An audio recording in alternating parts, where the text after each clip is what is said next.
اگر ہمارا یہ خیال ہے یا یہ تصور ہے کہ یہ کوئی باہر سے آ کے ٹھیک کرے گا، تو باہر سے کسی نے آ کے ٹھیک نہیں کرنا۔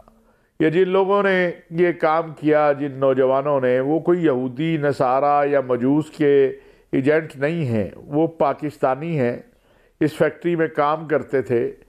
بس ان کے جذبات اور ان کے احساسات کو جہالت نمبر 1، اگر وہ تھوڑے سے بھی جاہل نہ ہوتے تو وہ قانون کا دائرہ اختیار، قانون کے پاس جاتے، اس کا دروازہ کھٹکھٹاتے، وہاں بات کرتے۔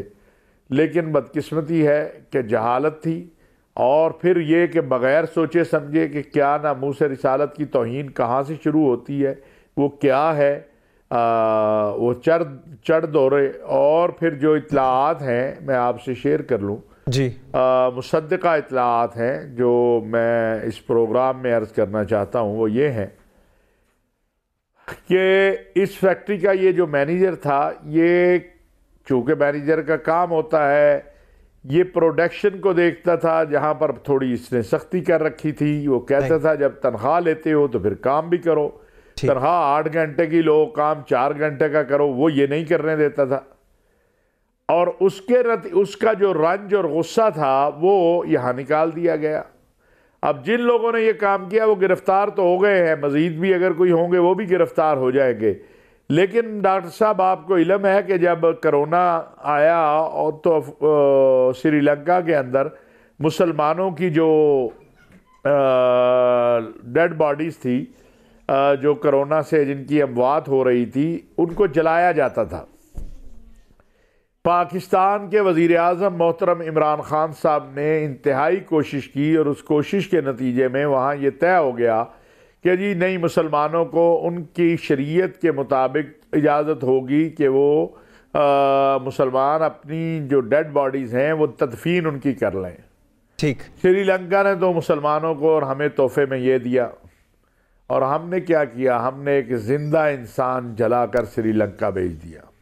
اللہ اکبر۔ یہ لوگ جنہوں نے یہ عمل کیا ہے، یہ اللہ کے بھی مجرم ہیں، یہ رسول اللہ صلی اللہ علیہ وسلم کے بھی مجرم ہیں، یہ پاکستان کے بھی مجرم ہیں، یہ مسلمانوں کے بھی مجرم ہیں۔ پوچھے کیوں؟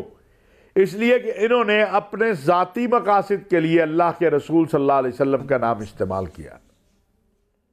انہوں نے ایک بے گناہ، یا اگر بالفرض میں اس میں نہیں جاتا، وہ بھی چیزیں میرے علم میں ہیں، لیکن میں کہتا ہوں چلے قانون ہے وہ بتائے گا، ایک انسان کو خود ہی جلاد بنے، خود ہی قاضی بنے، خود ہی جناب اپنا حاکم بنے، خود ہی مدعی بنے، اور ایک انسان کو قتل کر دیا۔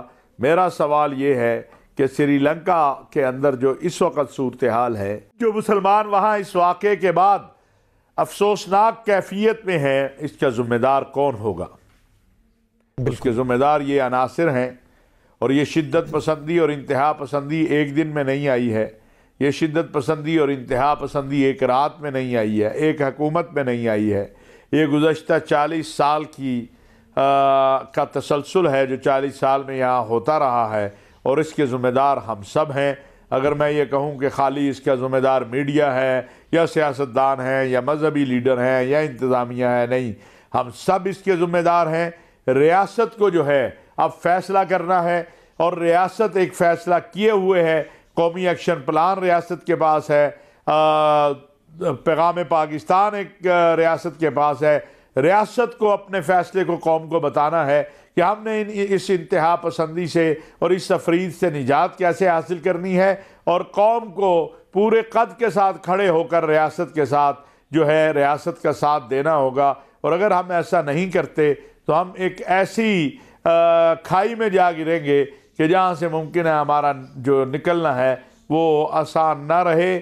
یہ قابل شرم واقعہ ہے، جیسے وزیر اعظم صاحب نے کہا، پاکستان کے لیے یہ دن افسوس کا دن ہے، کرب کا دن ہے۔ اور میں سوال کرنا چاہتا ہوں ان لوگوں سے جنہوں نے یہ واقعہ کیا، جو وہاں اس فیکٹری سے تنخواہیں لیتے تھے، اس سے ان کے بچے پلتے تھے، اس سے ان کے گھر چلتے تھے، کہ تم یہ بتاؤ کہ تم نے یہ ظلم کر کے پاکستان کے ساتھ بھی ظلم کیا، اپنی فیملیز کے ساتھ بھی ظلم کیا، اپنے ساتھ بھی ظلم کیا، تمہیں کیا ملا؟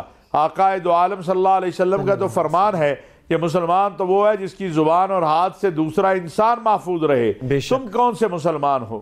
میرے آقا علیہ السلام نے تو کسی کو گالی دینے سے بھی منع کیا، حتیٰ کہ قرآن کہتا ہے وَلَا تَسُبُّوا الَّذِينَ يَدْعُونَ مِن دُونِ اللَّهِ فَيَسُبُّوا اللَّهَ عَدْوًا بِغَيْرِ عِلْمٍ. کسی کے جھوٹے خدا کو بھی گالی نہ دو. تو تم نے یہ کیا کیا ہے کہ گالی تو دور کی بات، تم نے ایک انسان کو قتل کیا، پھر اس کی لاش کو گھسیٹا، پھر اس کو آگ لگا دی. کیا اللہ آپ سے نہیں پوچھے گا؟ خدا کی قسم اللہ کے دربار میں جو لوگ اس واقعے کے مجرم ہیں ان سے پوچھا جائے گا. اور رسول اللہ صلی اللہ علیہ وسلم کے فرامین کی روشنی میں یہ بات عرض کرنا چاہتا ہوں کہ مسلمانوں کی ریاست میں جو معاہد ہے، جو معاہدہ کر کے آنے والا ہے یا رہنے والا ہے، اس کی ذمہ داری مسلمانوں پر ہے. اور قیامت کے دن جس نے اس کو نقصان پہنچایا ہوگا اس کے لیے بہت بڑی وعید ہے، بہت بڑی وعید ہے. اس کو سوچنا چاہیے، غور کرنا چاہیے. ہر معاملے کو، کیا ہر کاغذ میں جو تحریر مذہبی لکھی ہو اس کو پھاڑ دینے سے توہین آ جاتی ہے؟ یہ سوچنے کی بات ہے. توہین ناموس مصطفیٰ صلی اللہ علیہ وسلم یہ کوئی چھوٹی بات نہیں ہے. اللہ نے جس شخصیت کے لیے، اپنے محبوب کے لیے قرآن میں اعلان کیا ہے وَرَفَعْنَا لَكَ ذِكْرَكَ، ہم نے تیرے ذکر کو بلند کر دیا. وہ اتنی عظیم ہستی جس کی توہین کرنے والے کے بارے میں اللہ کہتے ہیں اِنَّا كَفَيْنَاكَ الْمُسْتَهْزِئِينَ، ہم تیرے مذاق اڑانے والوں کے لیے کافی ہے.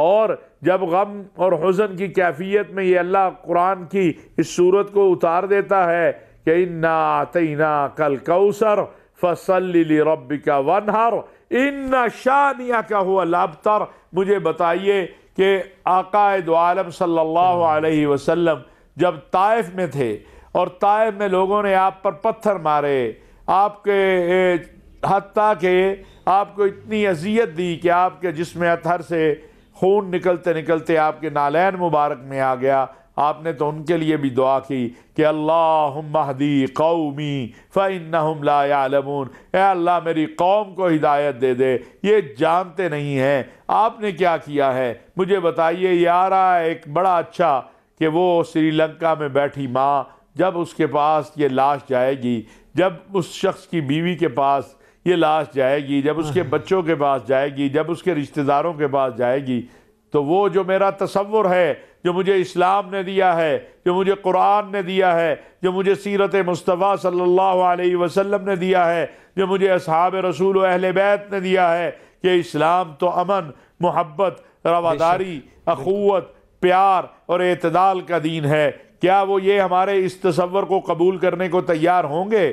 بات میں ہمیشہ کہا کرتا ہوں کہ اللہ کا واسطہ ہے ایسے بن جاؤ کہ لوگ دیکھ کر کہیں کہ یہ محمد عربی صلی اللہ علیہ وسلم کے ماننے والے ہیں. میرے آقا علیہ السلام نے تو میدان جہاد میں بھی سبز گھاس کو نہ رودنے کا حکم دیا، سبز درختوں کو نہ کاٹنے کا حکم دیا، بلا وجہ حلال جانوروں کو نہ ذبح کرنے کا حکم دیا. ہم کیسے لوگ ہیں کہ ہم نے ایک انسان کو اس انداز سے ذبح کر دیا کہ اور اس کو جلا دیا، جبکہ قرآن کہتا ہے کہ جس نے کسی ایک انسان کو قتل کیا فَكَأَنَّمَا قَتَلَ النَّاسَ جَمِيعًا، اس نے پوری انسانیت کو قتل کر دیا، اس نے پوری انسانیت کو مار دیا. محترم جناب عمران خان صاحب نے کہا یہ ہمارے لیے شرم کا دن تھا، فخر کا دن نہیں تھا.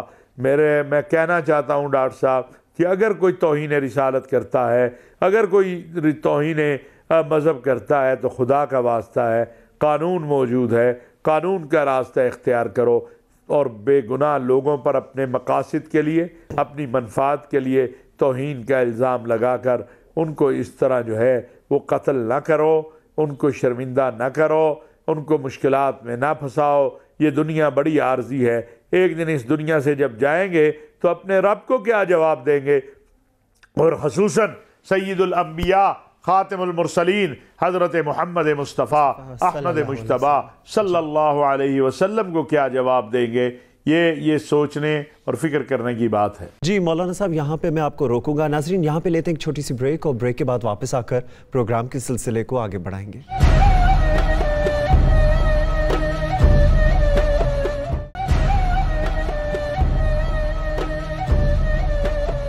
بریک کے بعد پروگرام میں خوش آمدید. مولانا صاحب، توہین مذہب کے حوالے سے قوانین اور سزائیں موجود ہیں۔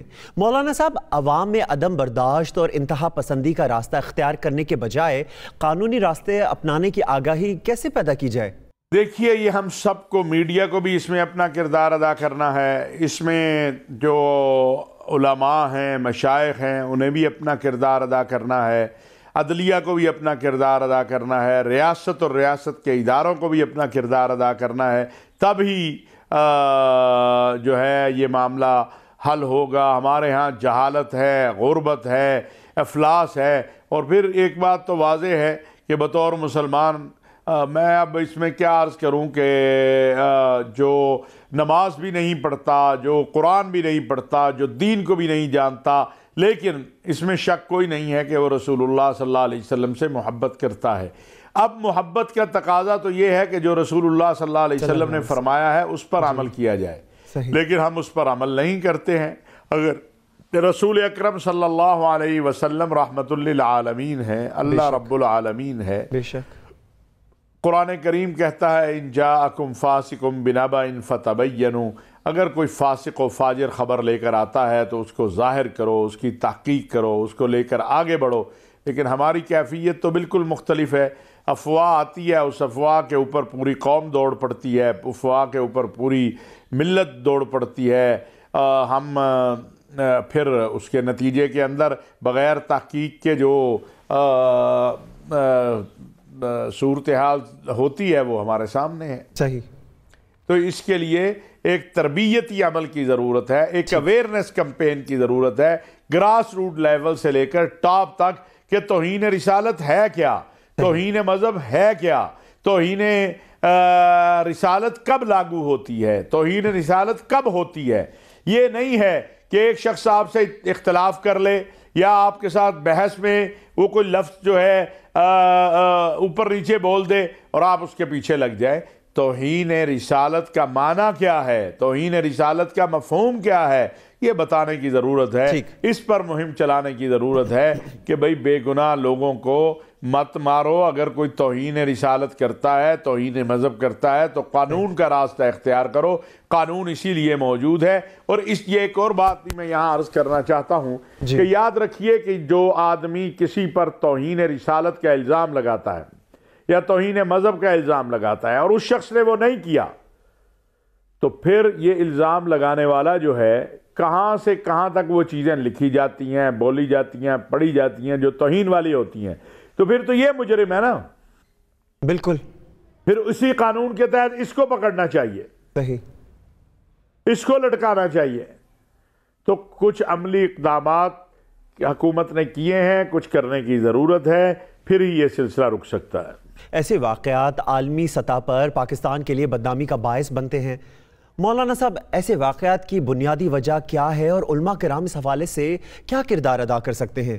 دیکھیں، میں ایک بات عرض کروں، مولوی کے پاس قوت نافذہ تو نہیں ہے، قوت نافذہ تو حکومت کے پاس ہے یا ملک کے اداروں کے پاس ہے یا عدلیہ کے پاس ہے۔ علماء ایک کمپین چلا سکتے ہیں، عرض کر سکتے ہیں، خطبات جمعہ میں گزارش کر سکتے ہیں۔ جی، علماء، میڈیا اگر علماء کو وقت دے وہ میڈیا پہ آ کے بات کر سکتے ہیں کہ بھائی خدا کا واسطہ ہے، یہ توہین رسالت ہے، یہ نہیں ہے، یہ کرنا چاہیے، یہ نہیں کرنا چاہیے۔ علماء یہی کر سکتے ہیں۔ اس کے علاوہ علماء کیا کر سکتے ہیں؟ پھر حکومت کو معلوم ہے کہ کون انتہا پسندی پھیلانے والا ہے، کون جہالت پھیلانے والا ہے، کون اس طرح کے عزائم رکھتا ہے، تو قانون اس کے مطابق اس کے خلاف کارروائی کرے۔ بدقسمتی ہمارے ہاں یہ ہے کہ یہ ہر سطح پر ہے، کوئی یہ نہیں کہ کسی ایک سطح پر، کہ جو زیادہ متشدد ہوتا ہے اسے زیادہ اہمیت ملتی ہے۔ عوام کا بھی یہ حال ہے، عوامی مزاج بھی یہ ہے کہ متشدد آدمی جو ہے اس کو پیسے بھی زیادہ دیتے ہیں، اس کی تقریر بھی زیادہ لوگ سننے آتے ہیں، اس کے لیے نعرے بھی لگتے ہیں۔ جو کہتا ہے نماز پڑھو، روزہ رکھو، پڑوسی کو حق دو، جھوٹ نہ بولو، غیبت نہ کرو، اس غریب کو تو کوئی پوچھتا بھی نہیں ہے، اس کو تو بلاتا بھی کوئی نہیں ہے۔ صحیح۔ آپ کا یہ کلچر بن چکا ہے، اس کو بدلنے کی ضرورت ہے۔ آپ کے ایس ایچ او سے لے کر آپ کے جناب اے سی اور اپنا مجسٹریٹ سے لے کر اوپر تک یہ نظام ہے کہ کہ جو متشدد ہوگا، جس سے پتا ہوگا کہ یہ ابھی سڑک بند کر دے گا یا ابھی میرے خلاف کوئی فتویٰ لگا دے گا یا ابھی میرے خلاف کوئی تقریر کر دے گا، اس کو میں بلاؤں گا، چائے بھی پلاؤں گا، بسکٹ بھی کھلاؤں گا، اس کی خدمت بھی کروں گا۔ اور جو اصل ہو، شیخ الحدیث ہو، مفتی اعظم ہو، اور تشدد کی بات نہ کرتا ہو، انتہا پسندی کی بات نہ کرتا ہو، اسے تو کوئی کلرک بھی اس کے ساتھ بیٹھنے کو تیار نہیں ہوتا ہے۔ یہ ہمارا اجتماعی رویہ ہے، اس رویے کو بدلنے کی ضرورت ہے کہ متشدد سے ہر کوئی ڈرتا ہے اور شریف کو ہر کوئی ڈراتا ہے، اس کو الٹ کرنے کی ضرورت ہے۔ دین اسلام محبت اور رواداری کا دین ہے، ایسے ظلم اور بربریت کے خلاف ریاست کی کیا پالیسی ہونی چاہیے؟ ریاست کو کھڑا ہونا چاہیے، ٹھیک، قوم کو بتانا چاہیے کہ ان ظالموں نے یہ ظلم کیا ہے، یا یہ ظالم جو ہیں یہ ظلم کرتے ہیں۔ قوم کو ساتھ کھڑا ہونا چاہیے، قوم کو ساتھ لے کے ہی پھر آگے بڑھا جا سکتا ہے۔ ریاست کے تمام اداروں کو ایک جگہ پہ آنا چاہیے، عوام کو ایسے لوگوں کا محاسبہ کرنا چاہیے جو ایک انسان کی لاش کو جلا کر اس کے اوپر کھڑے ہو کر مقدس نعرے لگاتے ہیں۔ اس سے بڑی توہین کیا ہے کہ اللہ کے نبی صلی اللہ علیہ وسلم نے میدان جہاد میں بھی یہ حکم دیا ہے کہ میدان جہاد کے اندر بھی آپ جو ہے جو جانور ذبح ہیں حلال ہیں، بلا ضرورت ان کو ذبح حلال نہیں کریں گے، یہ جائے کہ کسی انسان کو جلا دیا جائے اور بغیر تحقیق کے۔ تو ریاست تو کھڑی ہوتی ہے، لیکن عوام، ہماری سیاسی جماعتیں، ہماری مذہبی جماعتیں، ہماری حزب اقتدار کوئی بھی ہو یا حزب اختلاف، ان کو بھی تو کھڑا ہونا ہے۔ اور اگر وہ کھڑے نہیں ہوں گے تو پھر ریاست جو کر سکتی ہے وہ تو کر رہی ہے، کرنا چاہیے اور کرنا چاہیے۔ صحیح، میں سمجھتا ہوں کہ اس حوالے سے بہت اچھا ہمارے سامنے جو صورتحال آئی ہے وہ یہ ہے کہ تمام ملک کے اندر ایک کنسنسس ہوا ہے۔ تحریک لبیک نے بھی اس کی مذمت کی، مفتی تقی عثمانی صاحب نے، مفتی منیب صاحب نے، پاکستان علماء کونسل نے، دارالافتاء پاکستان نے، سب نے اس کی مذمت کی ہے۔ لہذا اس کو آگے بڑھنا چاہیے اور اس حوالے سے بات چیت کرنی چاہیے کہ اس طرح کے واقعات کے روکنے کا ایک ہی راستہ ہے کہ جو قانون کو ہاتھ میں لے، قانون پھر اس کو ہاتھ میں لے اور اس کے خلاف قانون کارروائی کرے۔ مولانا صاحب، ایسے حالات میں ہمیں ریاست کمزور اور بے بس کیوں دکھائی دیتی ہے؟ ریاست میرے خیال کے مطابق تو کمزور نہیں ہوتی ہے، ریاست طاقتور ہے اور بڑی طاقتور ہوتی ہے۔ اللہ تبارک و تعالی کے بعد ریاست ہی طاقت ہوتی ہے، لیکن ہمارے ہاں بدقسمتی یہ ہے اور یہ بات مسلمہ ہے کہ چونکہ ہمارے سیاسی اور مذہبی لوگ جو ہیں ان کے اپنے عزائم ہیں، ان کے اپنی سوچ ہے، انہوں نے ووٹ لینے ہوتے ہیں، لہذا ان حالات میں کیا کیا جائے؟ ٹھیک، بڑی مشکل ہے۔ ہمارے ووٹ متاثر ہو جائیں گے، ہمیں وہ نعرہ چاہیے۔ دیکھیں اس ملک کے اندر یہ ملک بنا اسلام کے نام پہ، لا الہ الا اللہ محمد الرسول اللہ کے نام پر یہ ملک بنا ہے۔ اس ملک میں کو ایک دن مدینہ منورہ کے طرز کی ریاست بننا ہے، لیکن اس ملک کے اندر نظام مصطفیٰ کی تاریخ ہو، اس ملک کے اندر ضیاء الحق صاحب کا دور ہو، اس ملک کے اندر اسلامی جمہوری اتحاد کی بات ہو، اس ملک کے اندر جو ہے اور نعرے ہوں، وہ صرف نعرے ہیں کیونکہ اس پہ ووٹ مل جاتا ہے، اس پہ لوگ کھڑے ہو جاتے ہیں۔ یہ سارے جتنے پاکستان کے اندر اسلامی نظام کے نفاذ کی بات کرنے والے ہیں الا ماشاء اللہ، ان کی جماعتوں کا نظام دیکھیں، ان کے اتحادی دیکھیں، ان کے حلیف دیکھیں، کیا ان کے اوپر آپ نے اسلامی نظام نافذ کر لیا ہے؟ وہ صرف ایک نعرہ ہوتا ہے۔ مشرف صاحب کے دور میں متحدہ مجلس عمل بنی تھی، پہلی مرتبہ اتنی بڑی تعداد میں ممبران قومی اسمبلی میں آئے تھے، مجھے بتا دے کوئی اسلام کے حوالے سے قانون سازی ہوئی ہو؟ سودی سے نجات حاصل کر لیتے، اور کئی کام کیے جا سکتے کہ کچھ حدود اللہ ہی نافذ ہو جاتی۔ خیبر پختونخوا میں جو متحدہ مجلس عمل کے پاس حکومت رہی، بلوچستان میں رہی، کچھ نہیں ہوا۔ کون سا شرعی کام ہوا ہے مجھے آپ بتا دیں؟ یہ ایک مسئلہ ہے ہمارے ہاں، لیکن اس مسئلے کا حل یہ ہے کہ سب لوگ ایک پلیٹ فارم پر آئیں، ایک جگہ کھڑے ہوں کہ ہم نے پاکستان کو ایک پرامن ریاست بنانا ہے، مدینہ منورہ کی طرز کی ریاست بنانا ہے، ایسی ریاست بنانا ہے جس میں اسلام کا پیغام اعتدال جو ہے اور نظام اعتدال نافذ کرنا ہے، اس کی طرف آپ کو جانا ہوگا۔ وگرنہ یہ جو حالات بن رہے ہیں، اللہ نہ کرے عالمی دنیا اور آپ کے مسئلے مسائل یہ بڑھتے چلے گئے تو کہیں ہم کسی ایسی کھائے بھی نہ گر جائیں جس سے پھر ہم نکل ہی نہ سکیں۔ مولانا صاحب، ہم اتنے پرتشدد کیوں ہو گئے ہیں؟ یہ بڑی لمبی بحث ہے ڈاکٹر صاحب، اس میں غربت بھی شامل ہے، اس میں جہالت بھی شامل ہے، اس میں گزشتہ 40 سال کی اس جرم کی گزشتہ 40 سال کی سیاسی مذہبی جماعتیں حکومتیں سب مجرم ہیں۔ ہماری مصلحتیں اور ہمارے مفادات جو ہیں وہ غالب آ گئے اور ہم مغلوب ہو گئے۔ مولانا صاحب، اتنے بڑے ہجوم کی اتنی پرتشدد کارروائی میں کسی نے بھی انسانیت اور رحم دلی کا مظاہرہ کیوں نہیں کیا؟ اس لیے کہ ہم نے انسانیت سکھائی نہیں ہے۔ ہم نے تو یہ سکھایا ہے کہ جہاں ہمارا مفاد ہو وہاں ہر چیز کو رون دے، اوپر سے لے کر نیچے تک یہی معاملہ ہے۔ انسانیت تو تب آپ کوئی سیکھے گا نا کہ وہ اوپر دیکھے کہ کوئی قانون کو مانتا ہے۔ اگر اوپر والے پر قانون لاگو ہو تو نیچے والے پہ بھی ہو جاتا ہے۔ جب آپ دیکھتے ہیں کہ نہ اوپر والے پہ قانون لگتا ہے نہ نیچے والے پہ لگتا ہے، ایک تصور پیدا ہو گیا ہے کہ ہجوم اکٹھا کرو، جو مرضی کر دو، کوئی نہیں پوچھے گا، اس کا خمیازہ آپ بھگت رہے ہیں۔ کاش ان میں سے ان کے والدین نے، ان کے اساتذہ نے ان کو سمجھایا ہوتا کہ انسان کی اہمیت کیا ہے، انسان کی ویلیو کیا ہے، اللہ کے ہاں انسان کی عظمت کیا ہے۔ صرف یہ تو نہیں رسول اللہ صلی اللہ علیہ وسلم نے ہمیں بتایا کہ ہمارا جو دل ہے، ہمارا جو سوچ ہے، ہماری جو فکر ہے، اگر اس کی کوئی مخالفت کرے تو اس کو جلا دو۔ یہ تو اللہ کے نبی نے نہیں بتایا ہوا ہمیں۔ انہوں نے تو اپنے منافقین مدینہ منورہ میں رہتے تھے، ان کے ساتھ بھی اس نے سلوک کیا۔ جن لوگوں نے مکہ سے نکلنے پر مجبور کیا ان کے ساتھ بھی اس نے سلوک کیا۔ تو یہ تو صورتحال جو ہے بھائی میرے دن بدن اس لیے خراب ہے کہ کوئی اس پر بات کرنے کو تیار نہیں ہے، اور مجرم کو یہ احساس ہوتا ہے کہ چند دن بعد میں ہیرو ہوں۔ یہ ذاتی قضیہ ہے، ذاتی، آج نہیں تو کل یہ نکل آئے گا۔ یہ ذاتی معاملات تھے جن کو دین کی آڑ میں اور ناموس مصطفیٰ صلی اللہ علیہ وسلم کی آڑ میں ان ظالموں نے ایک انسان کو مار دیا ہے۔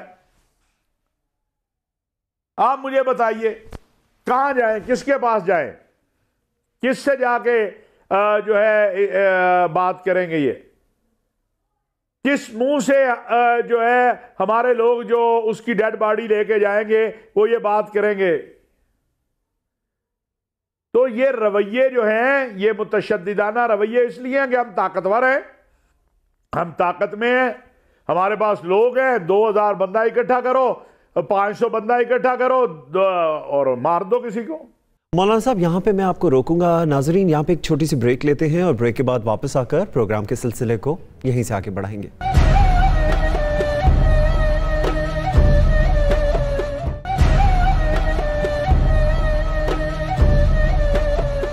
بریک کے بعد پروگرام میں خوش آمدید۔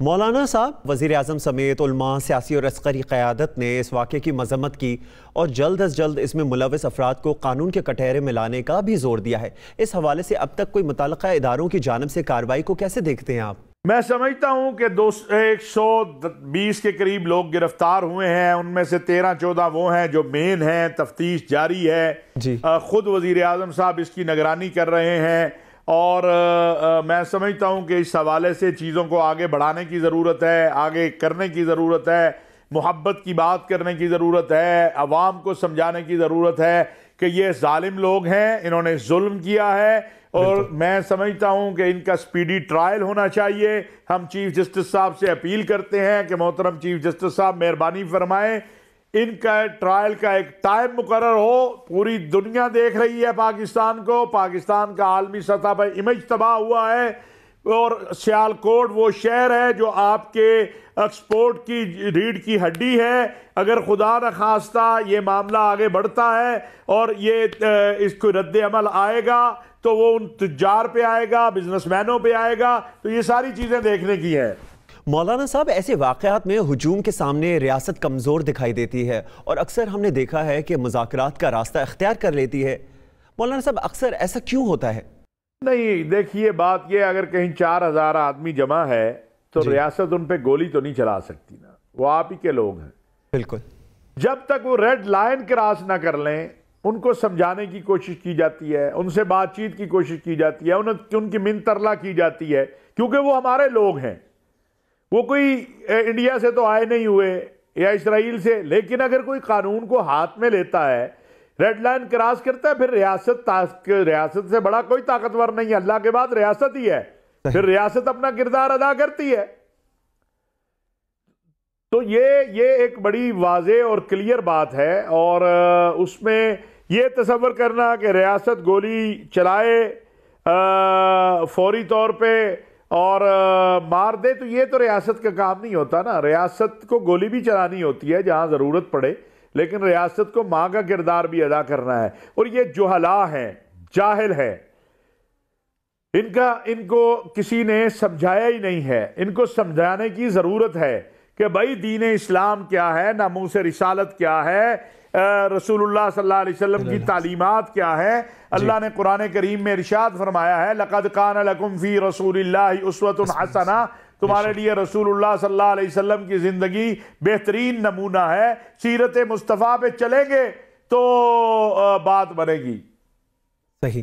شور کرنے سے تو بات نہیں بنتی, بالکل. سیرت کے برعکس کوئی کام کرنے سے تو بات نہیں بنتی.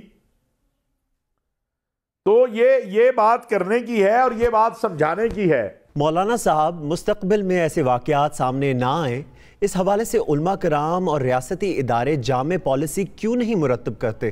دیکھیے, یہ جو ہجوم کا جمع ہو جانا اور اس طرح کا واقعہ ہو جانا, یہ کوئی پالیسی اس پہ ایک ہی ہو سکتی ہے, وہ ہے اویئرنیس کمپین.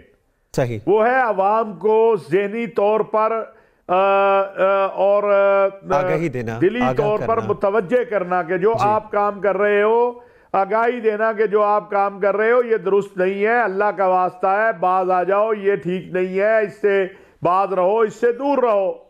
اور کیا کیا جا سکتا ہے؟ اب یہ 2000 آدمی ہے, ان میں کاش انسانیت بیدار کی جاتی, ان کو کہا جاتا, کہ وہاں کہنے والا ہوتا کہ یار نہ کرو.